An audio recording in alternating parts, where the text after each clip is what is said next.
Seguramente has escuchado en muchas partes el nombre de Escherichia coli. De pronto, la infección urinaria pudo ser causada por ella. Bienvenidos. En el día de hoy vamos sobre la principal palacios, Natalia Caicedo, Henry Augusto Ramírez, Karen Lisset Castro, Sofía Bravo y quien les habla, Natalia Valenzuela.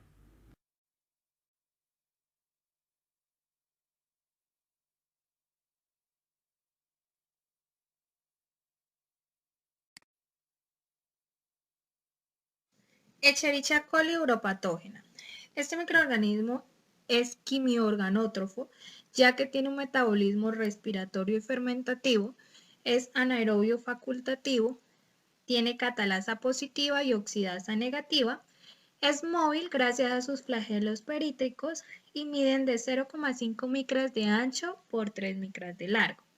En su taxonomía tenemos que el dominio es bacteria, su filo es proteobacteria, su clase es Gamma Proteobacteria, orden Enterobacteriales, familia Enterobacteriaceae, género Escherichia, especie Escherichia coli y subespecie Escherichia coli uropatógena.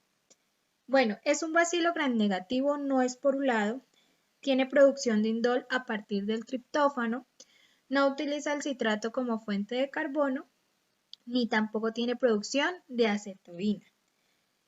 Fermenta la glucosa y la lactosa con producción de gas. Es un microorganismo mesófilo. Esto quiere decir que su temperatura óptima de desarrollo es entre 35 y 43 grados, el cual es la temperatura corporal de los animales de sangre caliente. Es sensible a las temperaturas superiores a 70 grados centígrados y lo más importante es que es el agente causal de infecciones de tracto urinario, sepsis y meningitis.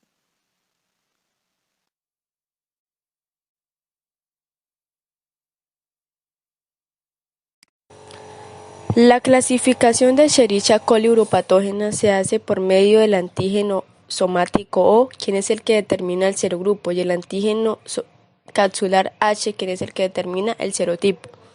Las cepas de E. coli se diferencian en dos grupos, en las que están las infecciones extraintestinales y las infecciones intestinales. Dentro de las infecciones extraintestinales tenemos la meningitis neonatal y las infecciones del tracto urinario. Dentro de las infecciones del tracto urinario se van a clasificar la Escherichia coli uropatógena.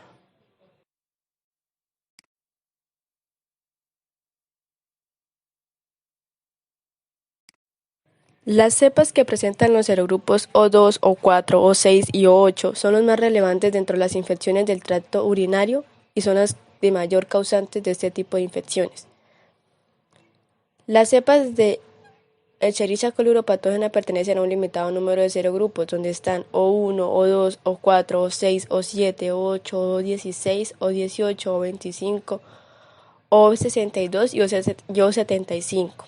Y estas se relacionan principalmente con los serotipos O1H4, O1H6, O1H7, O1H, O2H1, etc.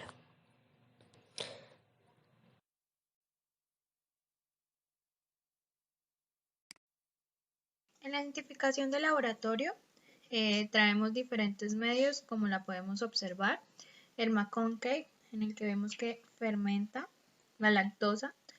En el EMB podemos observar su brillo metálico. Podemos ver que son colonias pequeñas que tiene la movilidad positiva. En su TCI es A sobre A, ya que es fermentativo y con producción de gas. Su LIA es K sobre A, tiene una urea negativa. Citrato negativo, ya que no utiliza el citrato como fuente de carbono. Indol positivo y rojo de metilo positivo.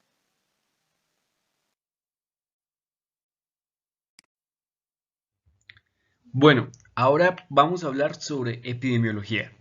Cabe resaltar que el 80% de los casos de infecciones de tracto urinario en el mundo son ocasionados por Escherichia coli uropatógena, la cual presenta 7 grupos filogénicos que van desde la A a la Z. Escherichia coli uropatógena es el agente etiológico más asociado en las infecciones del tracto urinario.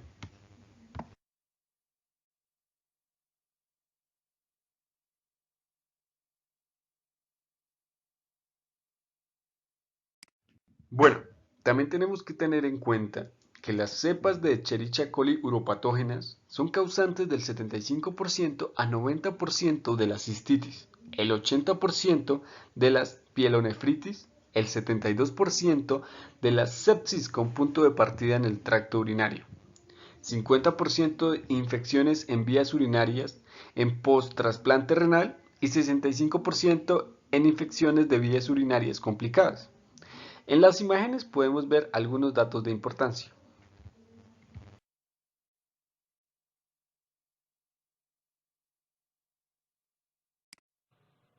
La aerobactina es un sideróforo de tipo hidroxamato.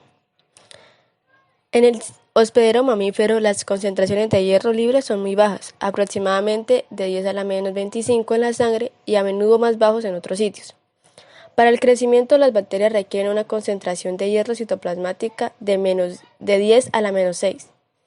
La bacteria lo que hace es recuperar el hierro ligado a través de los receptores celulares de aerobactina que facilitan el transporte de hierro a través de la membrana bacteriana hacia el citosol, donde es liberado. En Escherichia coli uropatógena, la aerobactina está relacionada con la progresión de bacteremia, es sintetizada principalmente por cepas que producen pielonefritis y es el sistema más eficaz de captación de hierro. Por otro lado tenemos la enterobactina, que es otro sideróforo que le proporciona a Escherichia coli la capacidad de colonizar dentro de un entorno limitado de hierro como el tracto urinario. Pero este sideróforo tiene la limitación de que puede ser inactivado por proteínas del huésped como la albumina sérica y la siderocalina. Lo que hace este sideróforo es secuestrar el hierro con alta afinidad, mientras que la lipocalina 2, que actúa como un mecanismo de defensa del huésped, se une a la enterobactina y evita su absorción por la Escherichia coli uropatógena. Sin embargo, las bacterias que llevan el gen AeroA pueden modificar la enterobactina por glicosilación creando salmoquelina, que se une de manera efectiva para que no sea reconocida por la lipocalina 2. La enterobactina trabaja en conjunto con la salmoquelina.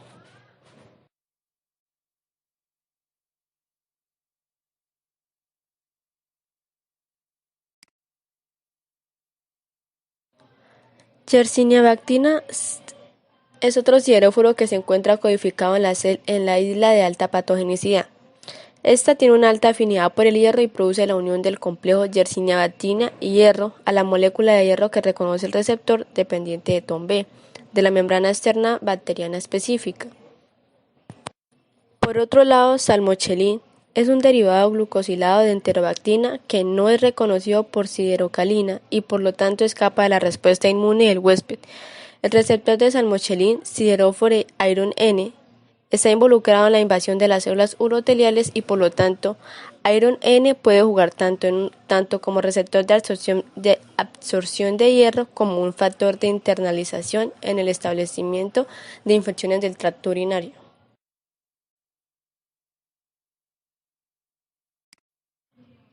Factores de colonización involucrados en la colonización. Dentro de estos tenemos la cápsula, los lipopolisacáridos y los flagelos.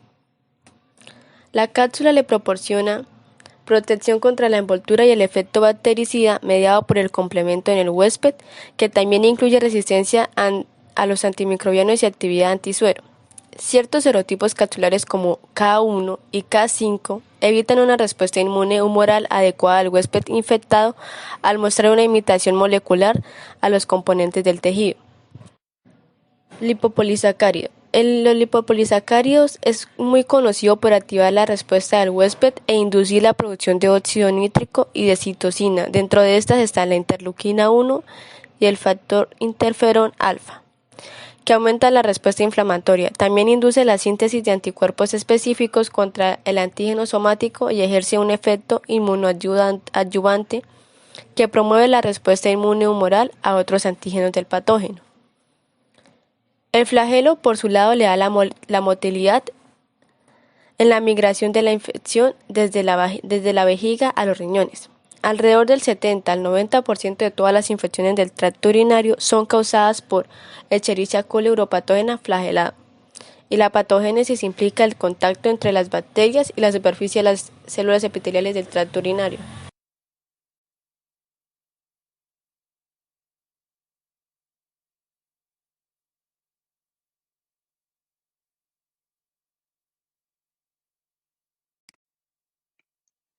E. coli posee fibras tipo 1, que median la unión a todas las células del tracto urinario, incluida la vejiga. Se componen principalmente de proteínas fin A, junto con fin F, fin G y fin H. La fin H, sola o en asociación con lipopolisacárido, puede estimular el receptor 4 tipo TROL para iniciar una cascada de señalización particular que puede activar la respuesta inmunohumoral. Las fibras tipo 1 son una etapa crucial para la cistitis. También posee fibra P, que se unen a la estructura de carbohidratos alfa de GALP1,4 beta de GALP. En el riñón se unen fuertemente a la cápsula de Bowman, el glomérulo y las células endoteliales de las paredes de los vasos.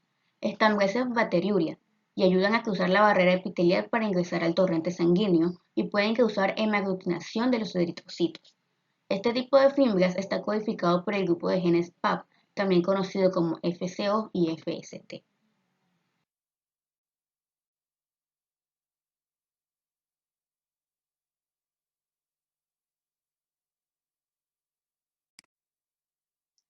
Posee adhesinas DR o AFA que regulan la cascada del complemento y la inmunoinvasión de UPEC al esconderse del huésped.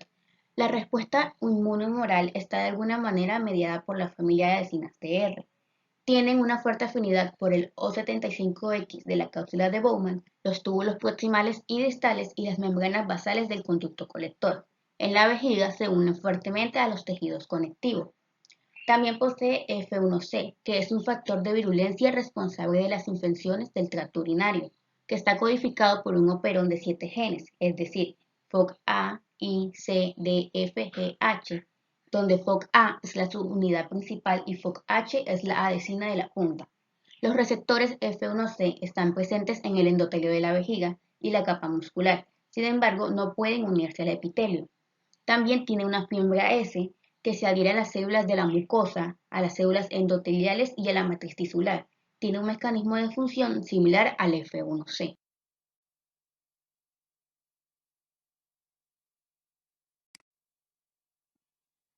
A su vez, también posee varias toxinas, entre ellas la alfa-hemolicina, que es una toxina formadora de poros. Causa lesiones y apoptosis inducidas por la membrana celular mediada por óxido nítrico sintasa.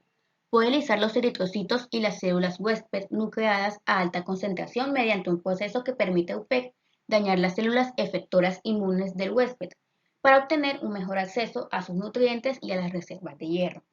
También tiene un factor necrotizante citotóxico 1, que está involucrado en las infecciones urinarias y estimula la formación de fibra de estrés de actina y la formación de volantes de membrana de una manera dependiente de RHO-GTPasa, que resulta en la entrada de E. coli en las células.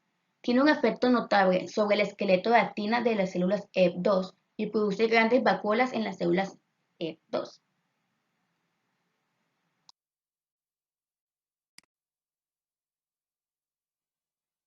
También tiene un SAT, que es un autotransportador de serina proteasa asociado con cepas de E. coli.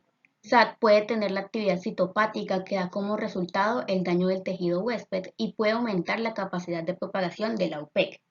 Puede facilitar la entrada de cepas pielonefrogénicas en el torrente sanguíneo como resultado del daño específico a los glomérulos y a los túbulos proximales. También tiene un sistema de secreción tipo 1, que se encarga de transportar diversas moléculas, entre ellas la alfa-hemolicina, que posee actividad citolítica y citotóxica y requiere el transportador ABC para su secreción. A su vez, se ha descubierto que E. coli uropatógena también posee una toxina distensora, citoletal. Esta toxina tiene la capacidad de detener el ciclo celular y contribuye a la patogénesis de las infecciones urinarias. Sin embargo, CDT es un producto operón que codifica 3 proteínas, incluidas las proteínas CDTA, CDTB y CDTC, que están codificadas por los genes CDTA, CDTB y CDTC respectivamente. Tiene actividad enzimática similar a la DNasa y ataca el ADN.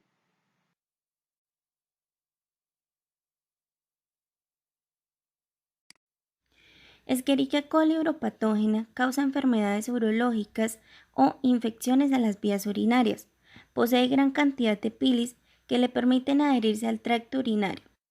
Como sabemos, esta bacteria vive usualmente en el colon. Sin embargo, debido a la importante cercanía del tracto digestivo y los genitales, existe la posibilidad de que esas bacterias se infecten. Esto explica la razón de por qué es más frecuente en mujeres. Además de que posee cápsula, que es la que le proporciona protección, evasión a la respuesta inmune y resistencia antimicrobiana. Una vez la bacteria contamine el área periuretral, procede a adherirse a las células epiteliales usando sus fimbrias tipo S, tipo P y las tipo 1, que en la mayoría de las cepas uropatógenas de E. coli, las fimbrias tipo 1 se unen de forma muy específica a receptores de glicoproteínas con residuos de manosa, mientras que los receptores de las fimbrias P son glicosfingolípidos con globotriosilceramida, siendo manosa resistentes, y las tipo S que tienen como receptores residuos de sialil galactósido.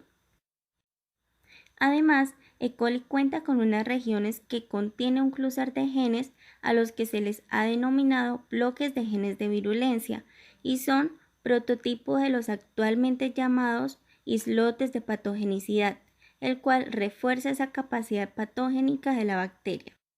Posteriormente, las adhesinas permiten la adhesión a los receptores TLR4 de la vejiga.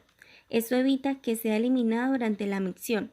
El flagelo que posee le proporciona motilidad y le permite migrar desde la vejiga hasta los riñones. Acto seguido, la bacteria empieza a causar apoptosis y exfoliación de las células epiteliales mediante el factor citotóxico necrotizante 1, lo que conlleva a un aumento de neutrófilos para tratar de hacer un control de la infección. Sin embargo, mientras llegan los neutrófilos, la E. coli uropatógena sigue ascendiendo hasta los riñones. Una vez en los riñones, las fimbrias permiten la adhesión y mediante los polisacáridos activan la respuesta inmune y a su vez aumentan la respuesta inflamatoria debido a la producción de óxido nítrico y las citocinas, como las interleuquinas 1 y el factor de necrosis tumoral alfa. Mediante el sistema de secreción tipo 1, la bacteria elimina la toxina alfa-hemolicina, formando un poro en la membrana externa, y es aquí entonces donde empieza a dañar las células renales y le permiten cruzar la barrera tubular en donde interviene la toxina secretada autotransportadora. En este punto tenemos lo que llamamos pielonefritis, infección del riñón. Luego de que la bacteria empieza a atravesar las barreras tubulares, puede pasar a la sangre, y es ahí donde se inicia una bacteremia.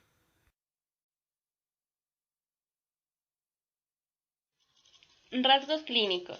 La causa principal son las infecciones del tracto urinario, ITU, y responsable en un 80% de las infecciones urinarias nosocomiales. Las infecciones urinarias se pueden clasificar en función de su evolución y la coexistencia de factores de riesgo, entre los cuales tenemos ITU asociada a catéter. Esta ITU en presencia de catéter urinario permanente sin evidencia de otras fuentes de infección. Aquí las bacterias pueden acceder a la vejiga durante la colocación de una sonda o a través de la luz de ella o desde la zona que los rodea.